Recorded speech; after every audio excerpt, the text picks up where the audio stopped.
We all want someone to love. There you are. We did have instant chemistry. It's awesome. But you've never seen love like this before. Age playing makes us stronger as a couple. Provocative. Daly and I have always been polyamorous, vampires. Eye-opening. To see Monica getting bigger just makes me feel proud. Outrageous. I'm wired towards older women. Proving there's always someone for everyone. This is the woman of my dreams. Hi. Or something. Love you, Vanilla. So sexy. This is Extreme Love Stories. On this episode, we meet the little man in the big city who gets carried away when it comes to this woman. I'm in such good hands and good spirit. They say two's company, but three's a crowd. Can this loving triad overcome jealousy before their family expands? I just feel like bummed that I can't be there. Then the woman who has more orgasms in a day than most people have in months. When I'm not having an orgasm, it's pretty much just being on the verge of orgasm. And later, meet the glamorous granny whose toy boys don't meet her daughter's approval. Please don't send me a Willy picture. I've had so many Willy pictures. But first, brace yourself. You want to try harder next time? Yes, miss. Good. Now, stand up. Get back down there. Happily married Tash is at her happiest when she's got a paddle in her hand and a slave between her legs. Not thirsty? Okay. But that's not her husband in the gimp mask. Her other half, Aidan, is actually next door. And he can hear... well, everything.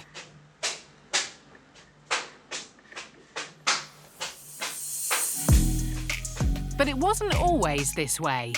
I was born and raised in Toronto, had a pretty normal upbringing. I got bored, decided to move to London, just hopped on a plane and moved here when I was 20. But it was really hard to, just meet people in a completely new country. And then all of a sudden, I just met Aidan. What are you doing, baby? I just went out to London, thought I'd go and see some friends, but those friends bailed on me, and I ended up meeting her. We just kind of clicked right away, and I'm very high-strung, dominant type A personality, and all of a sudden I just felt like this was somebody I could very happily sit in complete silence with. We complement each other very, very well. Like, when somebody is your soulmate. The couple tied the knot after just a year of dating, but not long after vowing in sickness and in health, they had some news that would change their lives forever. He first started getting sick a little bit after we got married, and then it just kind of snowballed from there. He ended up having a stroke and a non-epileptic seizure. I've got very severe weakness and pain on my entire left side of my body. After a lot of strenuous activity, it's very painful and I get very weak. It took me a very long time to stop working. It took Tasha, my bosses, and my medical professionals to all tell me you can't just keep pushing yourself because you just feel guilty and not be able to provide something for your wife. And then I thought, oh God, what are we going to do? Because Tasha couldn't sustain us on, a fashion worker's salary. Facing financial ruin, Tash took drastic action, switching her career in fashion for hardcore thrashing. Come on. For Tash, the world of the dominatrix was never an alien one. I grew up with my dad doing fetish photography, for like newspapers and stuff. And my primary school was next to a strip club. Tash, or Mistress Comakino, depending on which end of the whip you're on, has been taking care of Aidan by taking care of her clients for almost 5 years. So I said, listen, you rest, you relax, you try to get better. And I started advertising for sessions, and from there, I started my business. When Tash says business, she means it. I like whipping, spanking, flogging. If you want to cause them a little pain on their bottom, this works great. I've got loads of vibrators, loads of dildos, butt plugs. I've got my ball crusher. You put the testicles through there and they kind of go behind the legs. But listening to your wife administer pleasure and pain through a paper-thin wall isn't easy. And Aidan worries that Tash might become attracted to one of her clients. Cheating's a very relative thing. You haven't cheated on me, have you? She may have kept her vow of in sickness and in health, but has Tash forsaken all others? From a world of sex dungeons and dildos to the Sunshine State, where Amanda and Stu seem, on the surface, to be living a pure young love. Me and Stu met through an online dating service. And guess what? What?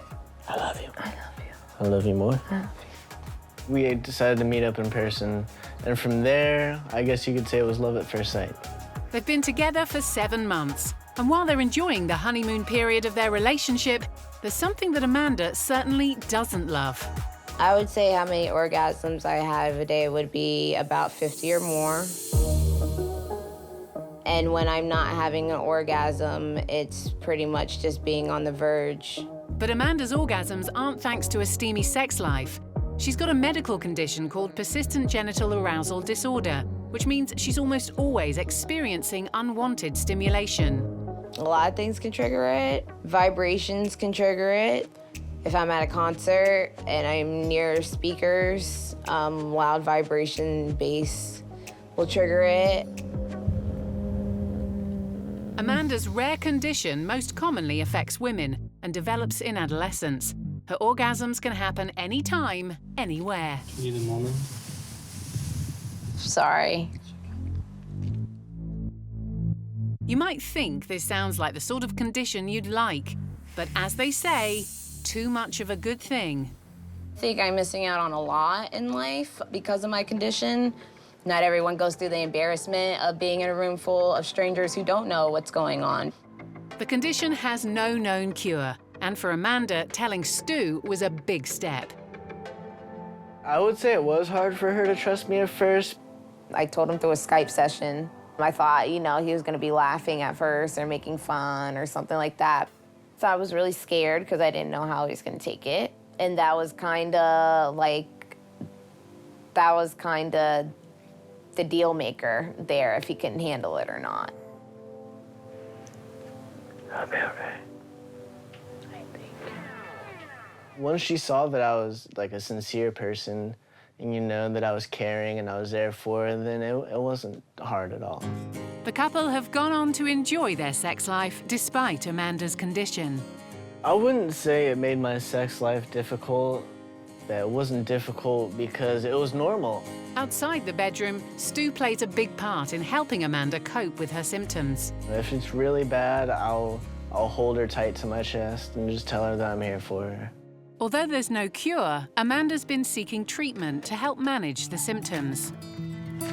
Today, her mum Cynthia has come over with her latest prescription. I'm good. I felt very bad to not be able to help her. That's when we started researching some doctors, trying to find someone that knew something about it. It's just a wealth of information that we're getting. I'm still reading the material that we are receiving from these doctors and still researching. As well as the medication, Cynthia has noticed the effect Stu has had on her daughter. I'm sorry. No, don't apologize. It's refreshing to see how much she's changed in her behavior. And just her demeanor has totally changed to very bright and sunny and hopeful. It'll get okay. It'll be all right, baby. Amanda's doctor has also made practical suggestions to help her. But one requirement in particular is going to be a big test for this new couple. Once finding out that I was in a relationship and living with this disorder, he recommended for us to pretty much no sex at all until the treatment is really taken care of and done with. As far as the sex ban goes, it's kind of hard to cope with. We leave new lovers Amanda and Stu and head over to happily married couple Buddy and Rose, who were childhood sweethearts. I knew Rose from high school, and we met in freshman year and dated in college. We got engaged in 2010. It was a small backyard wedding at his parents' house. I was pregnant with Owen, so we didn't spend a lot, but it was really nice. But their relationship was in for a dramatic change that most married couples wouldn't dream of when Rose got back in touch with an old female flame. They had dated for like off and on for about a year, I think. I looked up Lauren on Facebook just to see like how she was doing, and we met up and just started hanging out as friends. None of us were looking for a relationship. Yeah. It just turned into a relationship where it just worked out with all three of us being together. Rose and I had both kind of talked about sexually, like, you know, having a threesome with someone, you know, and we met Lauren and we liked her. It was never like, oh, Rose, let's bring another woman into our life. But once we met Lauren and, you know, kind of fell in love, and Rose and I thought it was cool, and we all, you know, here we are. We just, it's pretty fun. So what started as casual fun developed into a polyamorous family of 3 adults and their children. Buddy has 3 boys with Rose and a 3-year-old son with Lauren. One of the best things is, you know, Rose doesn't have to work because Lauren works. And so Lauren and I together have 2 incomes, which financially it's great. You know, we take care of the bills, no problem, and have someone to watch the boys while we're at work. So it works out that way. But while their family has grown since Lauren joined, they're not planning to add anyone else to the bedroom. We're closed, which means it's just us 3 and everything is pretty much equal. And as you might imagine, 3 seems to be the magic number in the bedroom.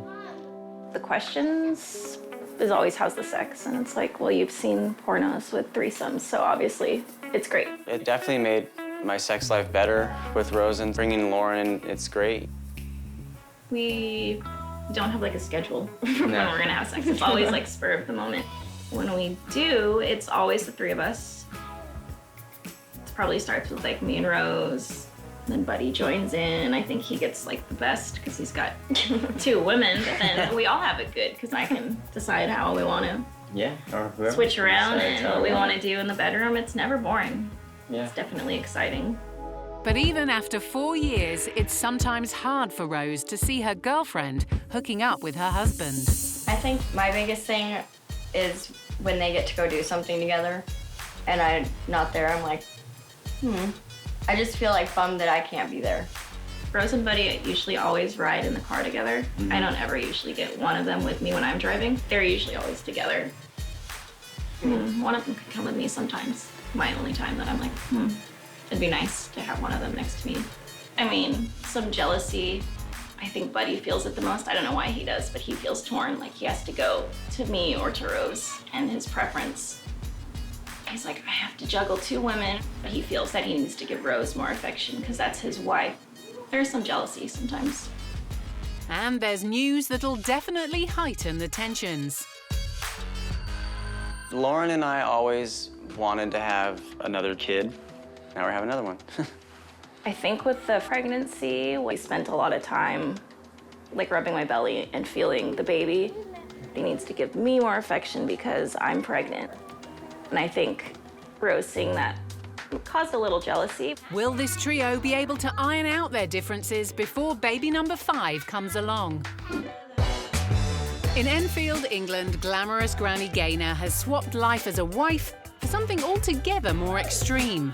Oh, well, I've been married twice, so 2 husbands.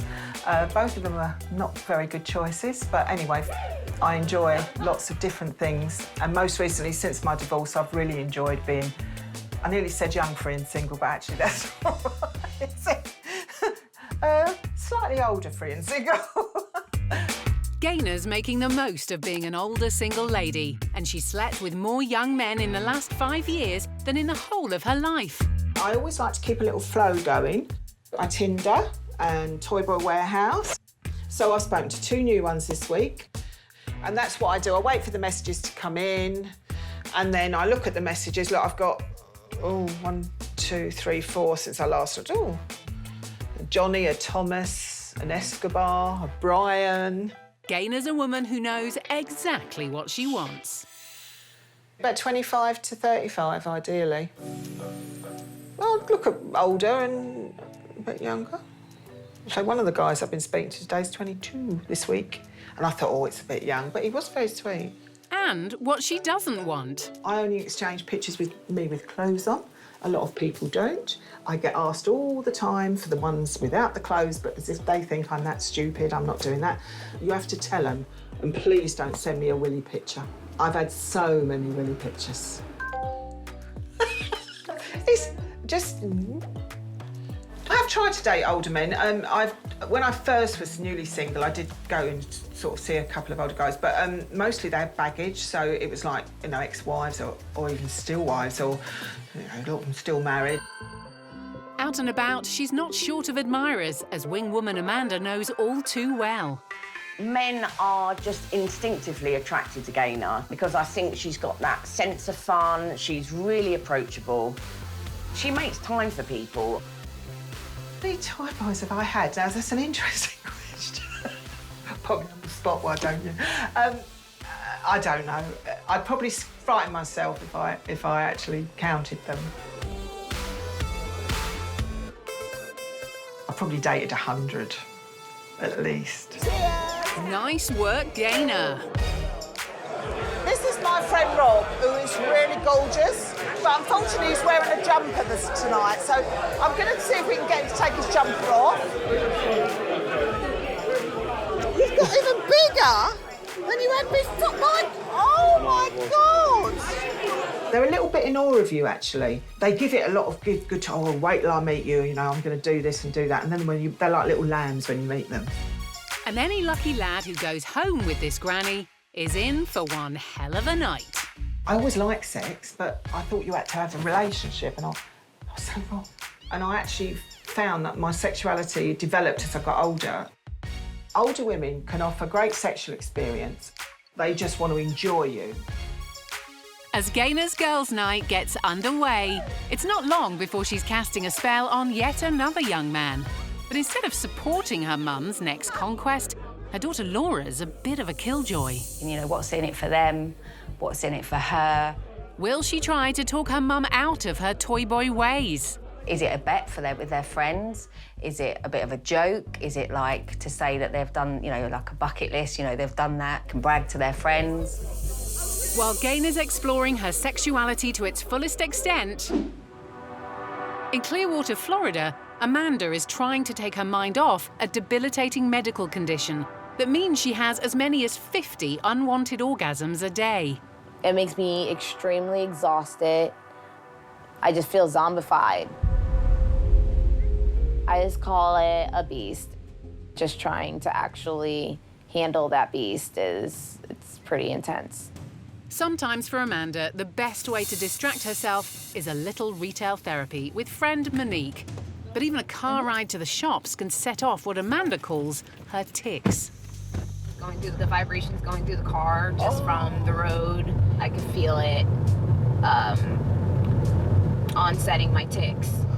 It's clear to Monique that Amanda's unwanted orgasms are anything but pleasurable.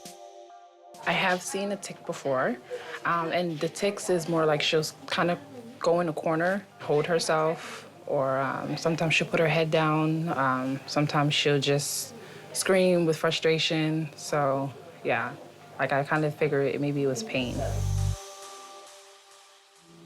Back home, Amanda and her boyfriend Stu are adjusting to a life without sex. The couple haven't taken a vow of celibacy. They've been ordered to abstain by Amanda's doctor while her treatment is ongoing. But it's taken its toll on their relationship. This disorder is so intense, like the last thing I would want to do is put somebody else through it. And on top of that, the last thing I would think is that anyone would deal with it themselves. As far as the sex ban goes, I think it's kind of hard to cope with. Stu isn't a big fan of his lack of loving, but neither is Amanda. Stuart's really been holding me back as far as the intimacy goes.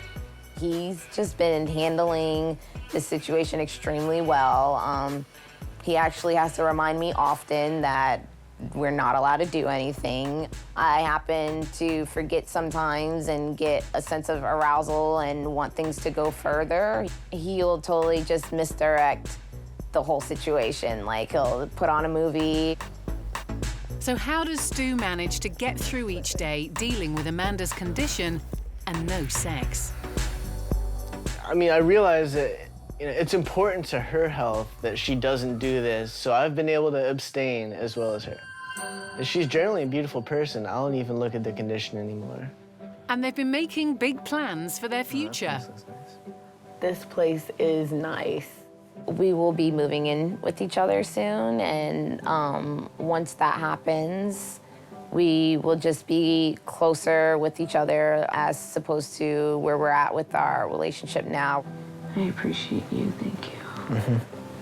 I've always been happy and hopeful for my future with Amanda because I have not seen her condition as much of a barrier between us. I love her for who she is. I will most definitely be having sex with my boyfriend again, but until then. For now, Amanda and Stu will just have to stay hopeful and be patient. In London, Aidan's been left wondering if his dominatrix wife has crossed a line with her clients. You haven't cheated on me, have you?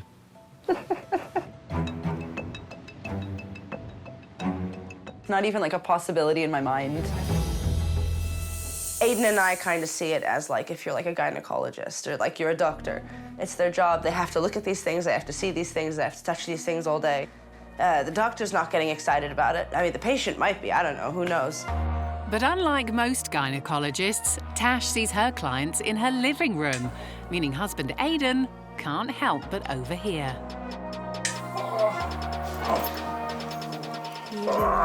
What the fuck is this? Tissue. Huh? Tissue. The fuck, do you not know how to wipe properly? Oh, you do have sensitive nipples, don't you? When people think of this stuff, they think it's very serious, kind of very highbrow, kind of very brutal. Whereas there's quite a sense of humour about it. A lot of it is being quite self-deprecating. Isn't that pretty, Slade? I am now on the other side of the wall. But I guess they worry that, you know, if someone else is listening, they're going to be judging them. Hands behind your back. I don't judge. Yeah, that's not what I'm there for. Thank you, mistress. It's almost like my clients are like my little guinea pigs. See them get excited and you use that against them. You use that to manipulate them. You want to try harder next time? Yes, miss. Good. It's not always obvious to see where the line between dominatrix ends and wife begins. Tashi does put on a character when she goes to Mrs. Kamakina. No. I say you do. I say it's very detached. Okay, babes, don't say that because, no, it's not detached. It's a different facet of who I am. I have always been the way I am. I have always been dominant. I've always been strong. Yeah, and but you take it and you turn it into a character. I don't use the word character because character makes me look fake. No, it's not fake at all, it's genuine. No, it's not though. Don't use the character makes it seem fake though, darling. Do you know what I mean? Like character makes it seem fake. It's not. It's not a character. It's another facet of who I am. Okay, that's at least how I see it. Well, this is how I see it because it's me. While her session might be over, Tash's tough talking side is still in full force around the house. Turn that thing off. It's a fucking racket, darling. Nobody wants to hear. You said you wanted to play a bit. You said you wanted me to play a bit. No, I said sit on the sofa and fluff up the pillows. Fucking useless. There's a sad-looking sofa. On top of his wife's domineering ways, Tash's career has put an even bigger strain on Aidan. My dad said he was going to cut me out of inheritance unless I divorce her. And he hasn't spoken to me since. Can their marriage survive an impossible ultimatum? In San Diego, polyamorous Rose didn't have to choose between her husband and ex-girlfriend. What started as part-time friends with benefits led to a life as full-time lovers. For me, I have a guy and a girl. That was something that was really nice. 3 adults to the 4 kids. There's definitely more hands on deck. We don't have to hire anybody to watch the kids. But since girlfriend Lauren got pregnant, the triad are finding it difficult to balance feelings of jealousy. But I think it's because they were married prior to having me come into the relationship. So they get jealous if, like, one's more affectionate with me. With 2 women, it's definitely twice as much disagreements. There's the face. Mm-hmm. The baby's like doing yoga now. Flipping around inside, yeah. Totally. But all disagreements are on hold today as the family has come to find out the gender of their 5th child. We're all really excited because we were hoping for a girl. This one's a girl. I won't be done. But if it's a boy, try for another girl. Pink light up top, it goes all the way around the room. Okay, I'm gonna stop it at pink for a girl or blue for a boy. All right, you guys. You can yell it out when I stop it. You can say girl or boy, okay? 1, 2, 4. Looks like Lauren's gonna have to try again for a girl. But as Lauren and Buddy work, it's Rose who looks after the kids. So how will she feel about baby number 6? Having 2 babies is crazy because we got the older boys. It's tiring. I'm done. Lauren, she probably wants more, but I'm like, after 5, I'm good. With the number of kids still very much up for debate, the trio are focusing on a bold new step to help legally solidify their family. We're trying for a step-parent adoption, but it's going to be a 3-parent adoption, which the 3-parent adoption hasn't been done in California.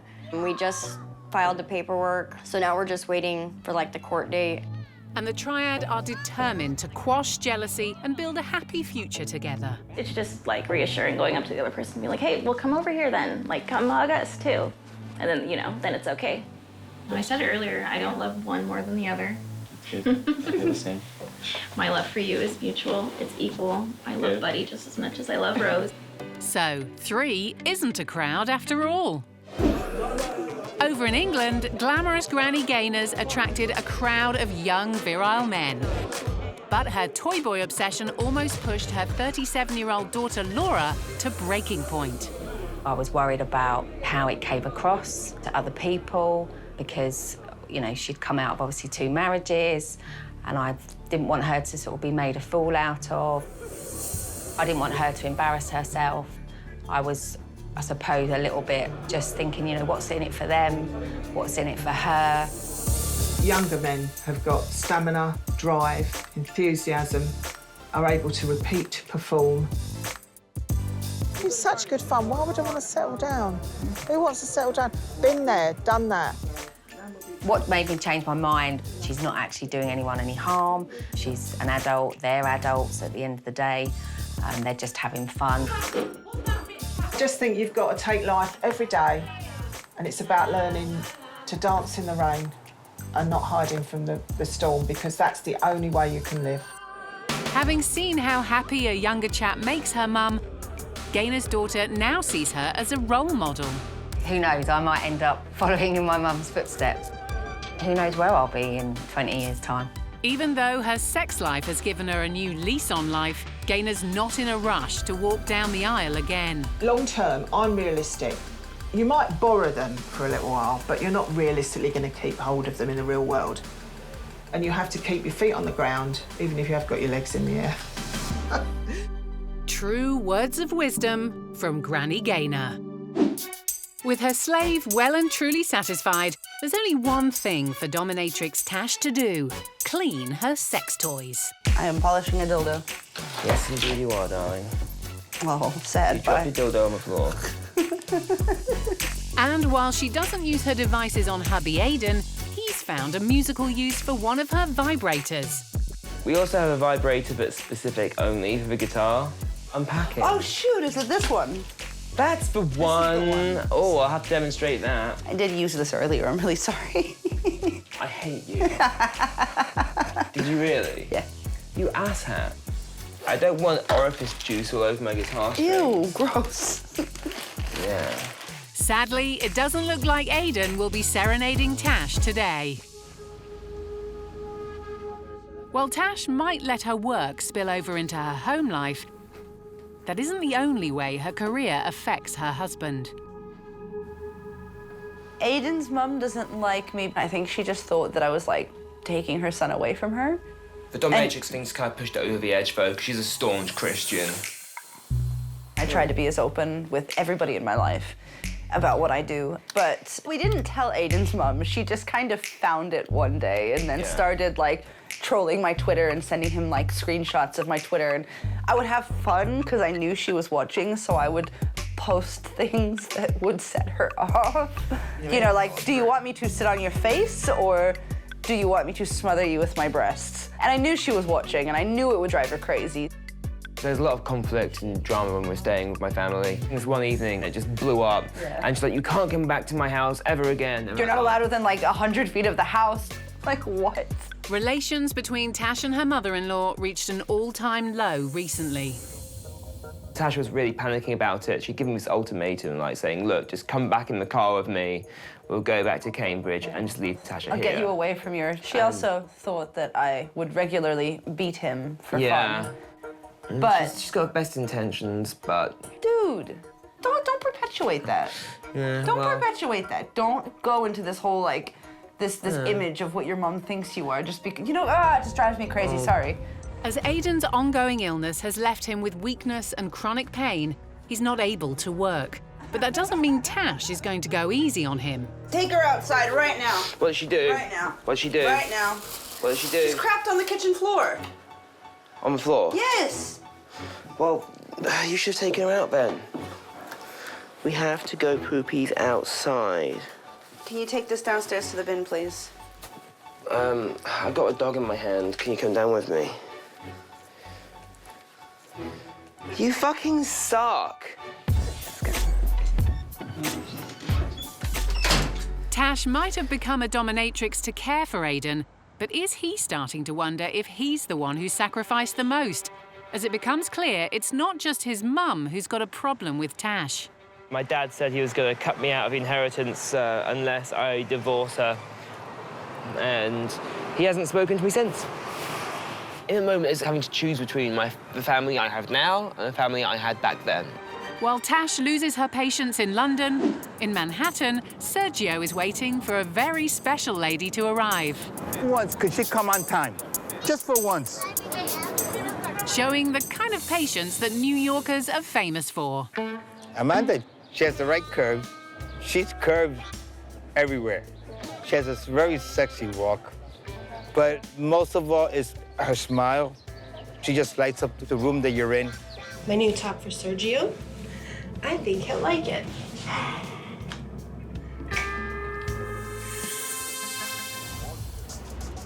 But Amanda is worth the wait. There you are. What do you expect? How long you been? Oh, baby. I'm late. How are you? How beautiful is that? This pairing is no accident. Sergio found Amanda online when he was looking for his very own Amazon. I don't call them dates. This would be more of a session. I don't know if Sergio would call it a session. I could spend maybe up to $400, spend time with them. It's not the cost or the monetary figure, it's the value of the time that's spent with them. You know, that means more to me, and there's no price on that. At 6'3" and 6'9" in heels, Amanda makes her entire living from making men like 5'3" Sergio feel small. Being a professional Amazon is definitely not your typical job. I basically get paid using my natural God-gifted assets. I do everything from lifting, carrying, smothering, wrestling, and just walking in public with people. They might be going for a stroll in the park today, but Sergio and Amanda don't just hold hands. I like to be manhandled. I just like the physical of an Amazon woman, the overpowering myself. Smothering, carrying, and wrestling are all good fun, but there's a line even this powerful Amazon won't dare cross. There is absolutely no nudity, no sex, no release, nothing of the, many would say, oh, you're a prostitute or you're an escort. Quite opposite, actually. Out and about, the couple certainly turn heads. She's too big for him. Yeah, like, how does that work? Like, even in the bedroom, come on now. Like, he would have to be on top all the time. Come on. That's not fair. And how does she feel about being seen in public with the petite Sergio? I get enough attention when I walk just myself, but when you add the complete size and height difference, it magnifies it by 10. So, people are looking and watching, but it's live. Okay, I kind of like it. A lot. For Sergio, one of the things he loves the most about Amanda is the attention she commands. It's more like a feeding my ego also at times, that when other men look at me and they see me with a tall, beautiful woman, deep down in their heart, they want to be in my position, and I love that. It wasn't always easy for Amanda to accept her size. Growing up, I was bullied for my height, I was bullied for my size, I was bullied for my big feet and thighs and legs, and now I smother and crush with my ass. I love my legs, so I'm kind of laughing all the way to the bank. Having embraced her stature, Amanda's certainly not short of admirers. She's hot like a potato and sexy like a taxi. But is her love life head and shoulders above the rest? Oh my God, dating sucks. Which is ironic because people would think that I have a choice of men. However, it's not me that the large majority are interested in. A large majority are interested in a fetish. Okay, nice. That's beautiful. Thank you very much. Even though she's not planning to settle down with Sergio, he doesn't feel shortchanged. God bless you. I get a feeling excitement when I'm around her. I feel inner joy. I'm very comfortable. Right now, I'm in such good hands and good spirit.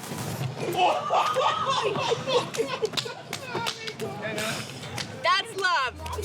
Honey, I deserve that. Let's go. And she carries me away. Getting swept off your feet in New York. It would only be more romantic if it were free. In London, dominatrix Tash is indulging an online customer's fetish. Tell me what your deepest, darkest fantasy is. Get yourself all nice and messed up for me. While Aiden's outside after a heated argument. Obviously, the situation's complicated, but it's just a little bit more difficult. So begin touching yourself. He's relied on Tash to support him with her dominatrix work since his stroke. And having me control you. And having you do whatever the fuck I want. When I got sick, she adopted that responsibility straight away. I still can't believe she did that. I want your heart to feel like it's gonna burst out of your chest. There's always food on the table, rent's always paid. I'm gonna pimp you out, and I'm gonna take all the money you make for me. She didn't know she was going to end up really liking this job. And anybody can use and abuse you however they like, and use your ass. Keep touching yourself. Go on, slut. Without Tashi, I'm not sure what my life would look like at this point. I'm not sure what I'd even be able to do, or whether I'd be able to live, or anything like that. You know, she does irritate me when Tashi's doing something that reminds her of my mother. And being reminded of his mother is the last thing Aiden needs after she issued him with an ultimatum: leave Tash or lose her. Being faced with having to choose between my wife and my family, yeah, still kind of hurts. She was a good mum. She always encouraged all of us to do what we wanted to do. Of course I love my mum. Could it be he's picked his mum over his wife? Hey. Yeah, that could be good. Love you too. Let's see you soon, babe. It's my own decision to make who I want to spend the rest of my life with. He's arranged to meet Tash for a crisis talk. So is the dominatrix in for some pain? Like, I gotta go soon because I have a session. Either way, trying to talk to his wife when she's got one eye on the clock isn't going to be easy. 180. Hurry up, I don't have time. It always feels like we've lost absolutely everything. I've even had to effectively lose my family. I'm never going to have the same kind of relationship with him again. We always have to have a separate life. Because they just don't understand, you know, your job. Doesn't make me a bad person for doing what I do. No, of course you're not. And I'm very lucky, because very, very, very few people in the world can do that. How has all the money I've made you happy? Yeah. How grateful are you Say how grateful you are. Tell me how fucking grateful you are. It seems like Tash can't quit her dominatrix ways, but can Aiden quit her? Yes, but you still haven't answered the question of what do you appreciate that I do? I appreciate that you've had to completely just pull a career out of nowhere just to keep us afloat. And everything kind of went wrong with my health and all the consequences of that. Obviously I feel guilty and I'm able to provide for you. Yeah, I hope you know how much I appreciate how much you've helped me. With a few gentle reminders about what he owes her, Aiden's mind is made up. Nothing is going to make me break up with you. Nothing to drive a wedge between us. I just feel that it's gone through all of our wedding vows already. Like it's sickness and absolute poverty. But that's not going to split us up. I don't think anything will. It seems Tash and Aiden's bond runs deeper than family feuds and fiery fights. Nothing is going to change my love for Tashi. I'm never going to leave her, and especially not going to leave her because of her job. Because if I had a problem with it, I would have made that very clear by now. It's just nice to just do what I want, to be open, to say to hell with people if they don't care, because we love each other, we're very happy, we have a great relationship. True love conquers all.